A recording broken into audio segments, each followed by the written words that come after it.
안녕하세요. 한해솔입니다. 7월 2일 브리핑 바로 시작할게요. 뉴욕 증시가 혼조세로 하반기를 시작했습니다. 다우지수는 0.3% 내림세를 보인 반면에 나스닥 지수는 0.95% 뛰면서 또 사상 최고치를 다시 갈아치웠는데요. 화이자의 코로나19 백신 개발에 대한 희소식이 들려왔지만 코로나19 재확산으로 인한 재봉쇄 우려가 시장 상승을 막고 있는 모습입니다. 네, 현재 미국 제약회사 화이자와 독일 바이오 기업인 바이오엔테크가 코로나19 백신 후보물질을 공동 개발 중인데요. 후보물질 4개 중에 첫 번째 백신에 대한 1차 임상시험을 진행했고요. 그 결과 상당히 높은 수준의 중화항체 형성이 확인됐다고 해요. 중화항체는 코로나19 바이러스의 기능을 무력화할 수 있는 항체를 말하거든요. 이번 임상 결과를 바탕으로 곧 대규모 임상시험을 진행할 예정이라고 하고요. 이 소식에 시장은 굉장히 반기는 분위기였죠. 미국의 제조업 지수도 호조세를 보였는데요. 6월 제조업 PMI가 전월 34.1에서 52.6까지 오르면서 다시 확장 국면으로 돌아섰습니다. PMI는 기업의 구매 담당자들을 대상으로 조사한 신규 주문, 생산, 재고를 토대로 발표되는 경기 동향 지표고요. 50을 넘으면 경기 확장, 50을 밑돌면 경기 위축을 뜻합니다. 네, 고용지표도 나름 괜찮았는데요. 6월 미국의 민간 일자리 수는 236만 9천 개 증가한 것으로 나타났는데 시장 예상치인 300만 개는 하회하는 수준이지만 그래도 봉쇄 완화 이후에 일터로 돌아가는 사람들이 빠르게 늘고 있는 모습입니다. 이렇게 다양한 호재가 있었지만요. 확실한 악재가 하나 버티고 있죠. 코로나19 재유행 우려는 계속 이어지고 있고요.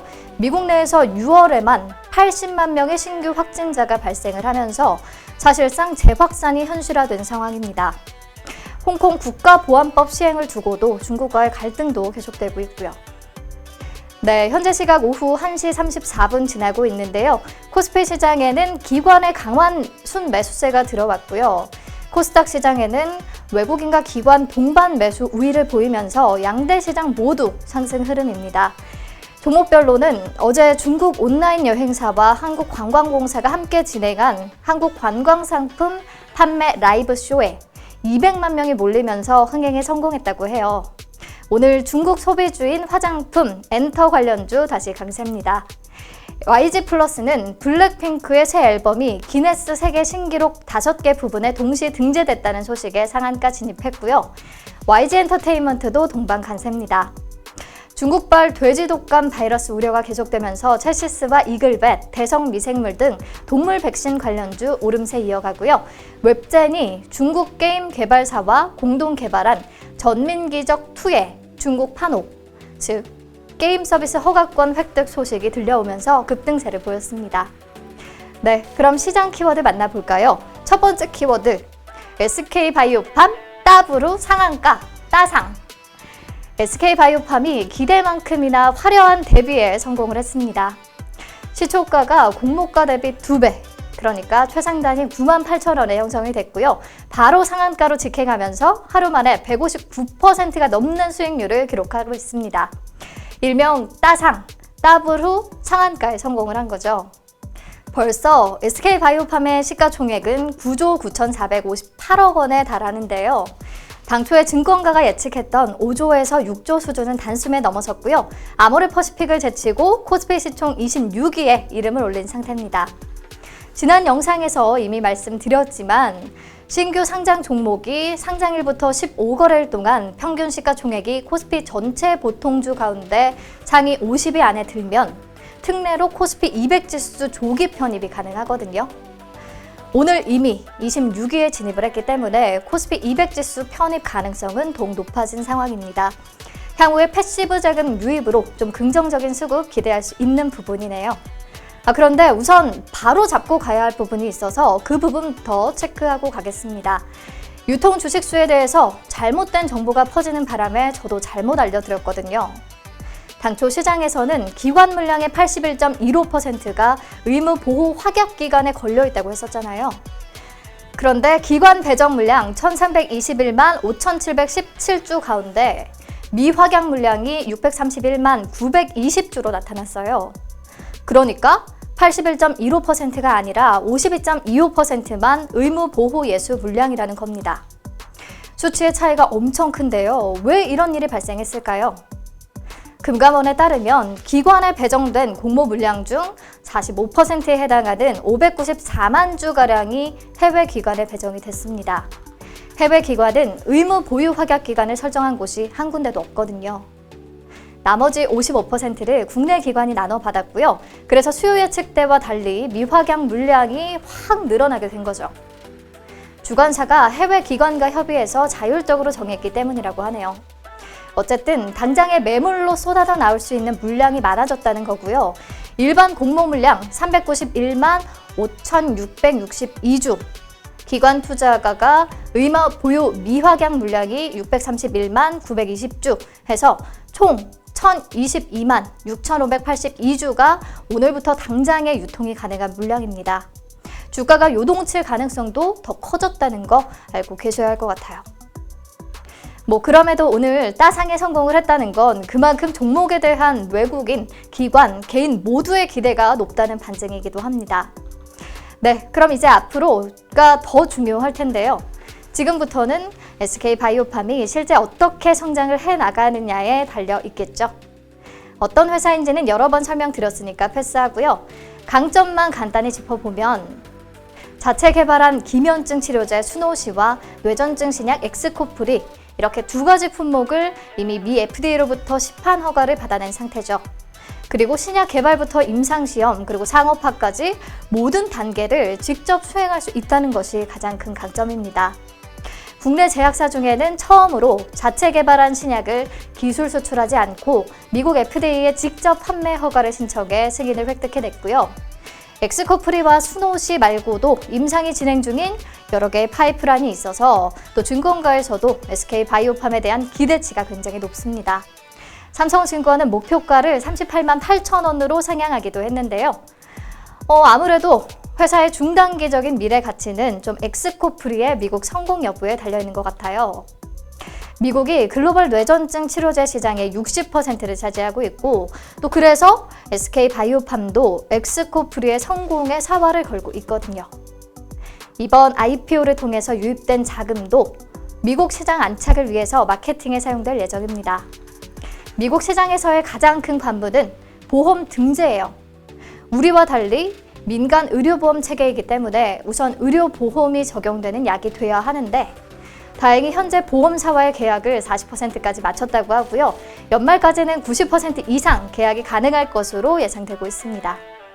그 다음 관문은 미국 의사들의 처방 패턴을 바꿔야 하는 건데요. 지난 10년간 이미 빈펫이라는 뇌전증 치료제를 익숙하게 써왔거든요. 효능 자체에 비교 우위가 있다고 해도 한국과 마찬가지로 처방 변화에 보수적이기 때문에 당장의 성과를 내기는 쉽지 않을 것 같습니다. 처방 패턴을 얼마나 빨리 엑스코프리로 전환시키느냐에 승부가 달려있다고 봐야 합니다. 마지막으로 영업력이 조금 걱정이 되는데요. 별도의 미국 판매 유통망 없이 SK바이오팜이 직접 판매에 나서기 때문에 미국 시장에서 이 신규 제약사로서 얼마나 잘 침투하느냐 이 부분이 문제일 것 같습니다. 이렇게 난관도 있다는 거 알고 계셔야 하고요. 어쨌든 그럼에도 불구하고 오늘 SK바이오팜 상한가에라도 사고 싶지만 살 수가 없는 상황입니다. 현재 상한가에 2,200만 주가 넘는 매수 잔량이 쌓여있는 상태거든요. 아까 오늘 유통 가능한 주식수가 1,022만 주라고 했는데 2배가 넘는 수준이죠. 청약을 받은 모든 사람이 오늘 매도를 해도 다 소화될 수 없는 물량이고요. 그런데 이 와중에 누가 팔겠어요? 외국인만 38만 주 정도 매도한 상태고요. 개인들이 그마저도 다 줍줍한 것 같네요. 이렇게 매수세가 강하니 좀 더 가지 않겠나 다들 판단을 하는 것 같습니다. 네, 아무튼 SK바이오팜 저도 애정을 갖고 지켜본 공모주라 성공적인 데뷔 너무 뿌듯합니다. 그럼 다음 키워드 만나볼게요. 전기차만 잘 나가 수소차도 좀 봐줘. 어제 세계 첫 수소 모빌리티 전시회가 일산 킨텍스에서 열렸습니다. 국내외 수소 산업의 현재와 미래를 한눈에 볼 수 있는 자리인데요. 수소가 어떻게 생산이 되고 또 저장과 운송은 어떻게 이루어지는지 수소 에너지 관련 신기술과 최신 제품을 체험해 볼 수 있고요. 수소차, 또 수소택시 등 모빌리티의 실제 모습도 확인할 수가 있습니다. 특히 현재 판매되고 있는 현대차의 수소차인 넥소가 어떤 구조로 만들어졌는지 엔진룸 내부도 눈으로 확인할 수 있다고 하고요. 수소 전용 대형 트럭인 넵튠도 실제로 볼 수가 있습니다. 수소 산업 생태계 전반을 둘러볼 수 있는 전시인데요. 그런데 전시가 열린 것보다 중요한 것이 어제 이 자리에서 제1차 수소경제위원회가 공식 출범을 했습니다. 대한민국 수소 경제를 이끌어갈 컨트롤 타워 역할을 하게 될 텐데요. 정세균 국무총리가 위원장을 맡아서 각 부처별로 흩어져서 진행해온 수소 경제 정책을 좀 한데 모아서 총 지휘를 하게 되고요. 민간에서는 수소 모빌리티 분야를 선도하고 있는 정의선 현대차 부회장이 힘을 보탭니다. 정의선 부회장 요즘 정말 열일하네요. 전기차 배터리 관련해서 이재용과 구광모 회장을 만난 데에 이어서 정세균 국무총리까지. 네, 아무튼 위원회는 원래 내년 2월에 출범할 예정이었는데 7개월 앞당긴 겁니다. 전 세계가 수소 경제로의 기회 선점을 위해서 경쟁하고 있는 상황에서 또 뒤처질 수 없기 때문이죠. 아무래도 수소 경제가 가속화될 것으로 보이는데요. 그렇다면 이들은 1차 회의에서 어떤 것들을 논의했을까요? 수소산업 생태계 경쟁력 강화 방안 등 6개 안건을 심의 의결했는데 내용을 좀 자세히 뜯어보면요. 우선 정부는 수소 생태계 구축을 위해서 2030년까지 500개, 2040년까지 1000개의 수소 전문 기업을 육성합니다. 이를 위해서 수소 모빌리티, 연료전지, 액화수소, 수소 충전소, 수전회 이렇게 5개 분야의 수소 소재, 부품, 장비 프로젝트를 추진합니다.